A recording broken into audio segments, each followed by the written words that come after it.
Minu nimi on Merle, olen Tallinna Keskraamatukogust ja mina loen lastele raamatuid ette. Kui ka sinu lapsel on igav või on koolis vaja mingit raamatut lugeda, mida kodus ei ole, siis tule helista meile, kas siis Skype'i teel või siis telefoni teel. Kampaania Loeme ette on üllatavalt kiiresti läinud populaarseks. Tänaseks on meie raamatukogu hoidjad võtnud vastu ligi 500 kõnet. Oleme ka kutsunud üle Eesti teisi raamatukogusid meiega liituma, sellepärast et mida muud vaja, ainult telefoni ja internetiühendusega arvutit või siis muud nutiseadet. Kohtumiseni näiteks raamatutega veebis.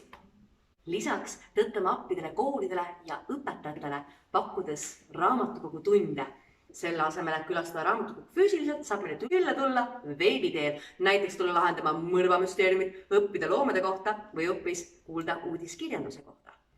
Lisaks saavad kooliõpilased käia meie koolitööklubis abi küsimas. Tallinna Keskraamatukogu seeniorid on oodatud praeguses olukorras meiega ühendust võtma Skype'i teel.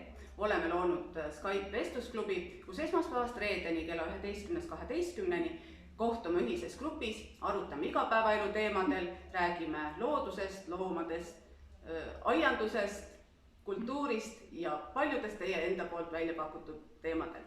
Lisaks sellele õpime ka arvutitarkusi.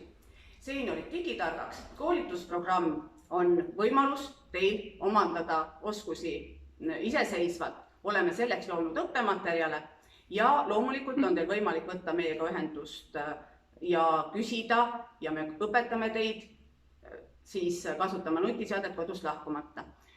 Kogu info on www.keskraamatukogu.ee kaudu kättesaadav. Võtke meiega ühendust.